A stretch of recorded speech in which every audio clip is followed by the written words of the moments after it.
मैं आपका नंबर डालूंगा, मुझे दे सकते हो।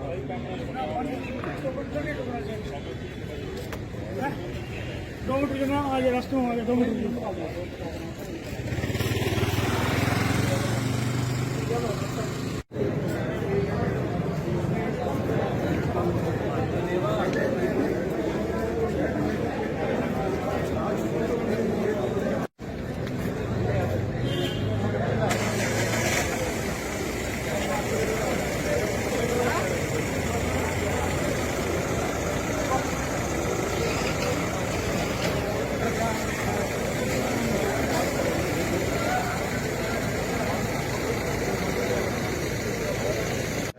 कैथल की कोर्ट में दोबारा से पेश किया गया है और फिलहाल कोर्ट में दोनों पक्षों की दलील चल रही है कि आखिरकार कोर्ट द्वारा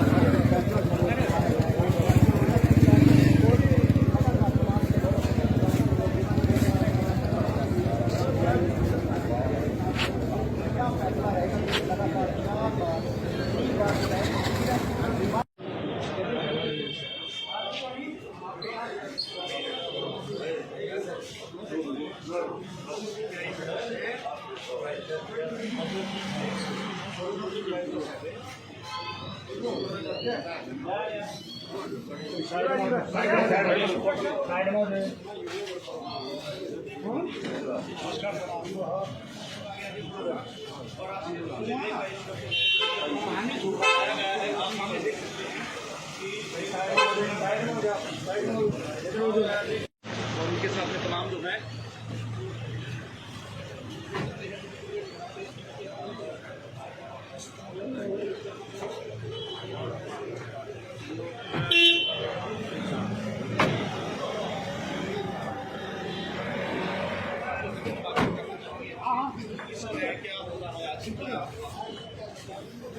पूर्व SHO को दोबारा से भेजा गया और कोर्ट में पेश किया गया। क्या कुछ फैसला जो है कोर्ट द्वारा सुनाया गया और क्या कुछ दलील जो हो रखी है? देखिए, सबसे पहले तो मैं आपको ये बता दूं कि आज जो है ना जयवीर जी को 14 दिन की न्यायिक हिरासत में भेज दिया गया है। उनका पुलिस रिमांड की अवधि समाप्त हो चुकी है। आगे उनका पुलिस रिमांड विजिलेंस टीम ने नहीं मांगा और ना ही कोर्ट ने दिया। उसके बाद मैं आज की बात शुरू करने से पहले सबसे पहले तो मैं आप लोगों का धन्यवाद करता हूं और आपके माध्यम से पूरी जनता का भी धन्यवाद करता हूं जिन्होंने जयवीर जी को पूरा सपोर्ट दिया, समर्थन दिया और उनके लिए प्रार्थना की। दूसरी चीज, मैं आपसे भी माफी चाहूंगा कि मैं आप लोगों के पीछे जो है ना कोई भी बात नहीं बता पाया था क्योंकि मामला विचाराधीन था न्यायालय में, इसलिए हमने उसको आप लोगों के साथ शेयर करना उचित नहीं समझा। तो आप सर पर्दा हटा दीजिए सभी बातों से। उन बातों से पर्दा हटाने से पहले सबसे पहले तो मैं ये कह दूं कि इस मामले में एक समाज की जो एकजुटता सामने आई है वो काबिले तारीफ है। ये केस एक केस ना होके एक मिसाल बन गया है जिसने जो जाति पाति के नाम पे राजनीति करते हैं, धर्म के नाम के राजनीति करते हैं और लोगों को बांटने का काम करते हैं, उन लोगों के मुंह पे करारा तमाचा लगा है। क्योंकि जयवीर जी के समर्थन में 36 बिरादरी के लोग इकट्ठा हुए, पूरा जिला पूरा प्रदेश जो है इनके लिए इकट्ठा हुआ और इन्होंने सबने ये कहा कि नहीं, जो नाजायज हुआ है वो नाजायज नहीं होना चाहिए। 4 दिन के रिमांड के दौरान जयवीर से कुछ पैसों की बरामदगी कर पाई? जयवीर जी से कोई पैसे की बरामदगी नहीं हुई। पुलिस ने बार बार एक चीज को लेकर इनका रिमांड मांगा कि इनसे पैसे बरामद करने हैं और एक जो एप्लीकेशन पवन जी ने दी थी मुदई चांदराम के खिलाफ, हमने वो बरामद करनी है। जबकि पवन ने कोर्ट में जज साहब के सामने अपने बयान में ये कह दिया कि मैंने जयवीर को कोई एप्लीकेशन नहीं दी। तो जब एप्लीकेशन उनको दी ही नहीं गई तो बरामदगी कहां से होगी? उसके बाद 5,000 की बरामदगी की जहां तक बात आई, 5,000 रुपए रिश्वत के नहीं लिए गए। बार बार जयवीर जी से घुमा फिरा के एक ही सवाल किया गया, 5,000 रुपए कहां गए? आपके पास आए थे, आपके लाल हाथ हुए तो कहां चले गए? ना तो जयवीर जी ने कभी कोई वो पैसा लिया। और अगर मैं आपके माध्यम से ये भी कह दूं, अगर 1% वो पैसा कोई लिया गया तो 2 मिनट की रेड के बाद वो पैसा कहां चला जाता? क्योंकि एक ही कमरे में खड़े हैं, तुरंत उनको गिरफ्तार कर लिया गया। तो यदि कोई पैसा होता तो 5,000 रुपए कोई कम अमाउंट तो था नहीं, या कोई कागज का छोटा सा टुकड़ा तो था नहीं कि वो जादू से हवा में उड़ गया या कोई खा गया उसको, तो ऐसा नहीं हो सकता। तो वो पैसे वहां पे होते तो जरूर मिल जाते। टॉयलेट की सीट भी तोड़ी थी क्या वहाँ से? टॉयलेट की सीट अब वो लीपा पोती करनी है या किसी तरह से गलत तथ्यों को पेश करना है या वहां से जो है झूठी बरामदगी दिखानी हो, तो उसके लिए कुछ भी किया जा सकता है। लेकिन वहां भी मैं धन्यवाद करूंगा जागरूक मीडिया का और जागरूक जनता का, जो कि वहां मौके पे पहुंचे और इस वजह से विजिलेंस जो है वहां से अपनी किसी भी नापाक साजिश में कामयाब नहीं हो पाई। लगातार एक ही बात पर विजिलेंस द्वारा रिमांड मांगा गया कि बरामदगी की जानी है, बरामदगी की जानी है, लेकिन बरामदगी नहीं हुई। क्या इस द्वारा कोर्ट द्वारा विजिलेंस को कोई कुछ कहा गया, कोई फटकार लगाई गई? देखिए ये फिर वही बात है, कोर्ट के अंदर की बातें जो है मीडिया में लेके आना थोड़ा सा ठीक नहीं लगता, वो मीडिया ट्रायल बन जाता है। तो कोर्ट की बातें कोर्ट में रहने दीजिए। लेकिन अंतिम 2 दिन के दौरान कहाँ लेके गई? अंतिम 2 दिन के दौरान इनको जयवीर जी को कहीं लेके नहीं जाया गया। केवल विजिलेंस टीम ने विजिलेंस ऑफिस में बिठाकर इनसे पूछताछ की और उस पूछताछ के दौरान मैं भी शामिल था। तो कोई ऐसा फ्रूटफुल चीज नहीं निकली जिससे कि ये हो सके कि कोई बरामदगी उनसे की जानी एक अनिल कुमार का नाम भी इसमें सामने आया था। देखिए जो कोई अनिल कुमार है, ये कोई कच्चा कर्मचारी बताते हैं था। पुलिस ने 4 तारीख को चीका थाने में बैठा कर उससे सारी पूछताछ कर ली। वो 31 जनवरी तक उनका टेन्योर था। 31 जनवरी को उन्होंने अपना पद वहां से छोड़ दिया था, क्योंकि जब कार्यकाल पूरा हो जाता है कच्चे कर्मचारी का तो उसको वहां से छोड़ना ही पड़ता है।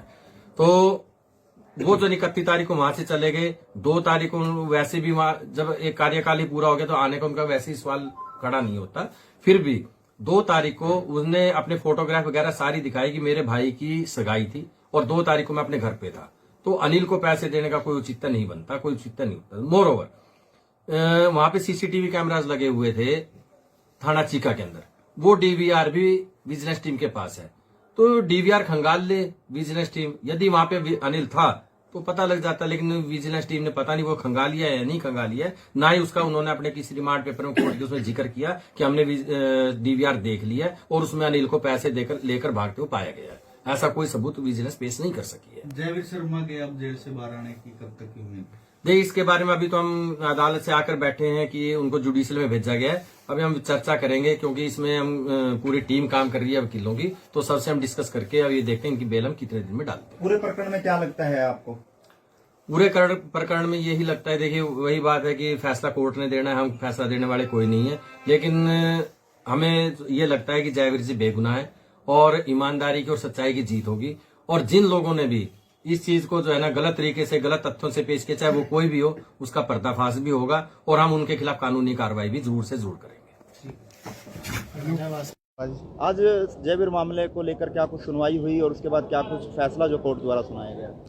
जैसा कि आप सब पत्रकार बंधुओं को जानकारी है ही अभी जिस प्रकार से आज इंस्पेक्टर जयवीर शर्मा जी को कोर्ट में पेश किया गया था, तो वहाँ से अब जुडिशल उसके लिए उनको 13 दिन के लिए 14 दिन के लिए भेज दिया गया है। और पहले दिन से ही, जिस दिन से ये प्रकरण चल रहा है, तो मैं, ना केवल मैं और पूरा समाज, 36 बिरादरी, हर नागरिक, आम नागरिक जिले का और मैं कहूँगा पूरे प्रदेश में इस बात का बिल्कुल विरोध हो रहा है कि किसी न किसी साजिश के तहत जो पहले दिन से कहा जा रहा था और आज भी वही उसी प्रकार की जो स्मेल आ रही है। और अंत में लास्ट में यही होना है कि न्याय की जीत होगी, सच्चाई की जीत होगी। और कुल मिलाकर के अब ये तो ईश्वर ही जानता है कि कौन इस साजिश के पीछे है, क्या है पक्का।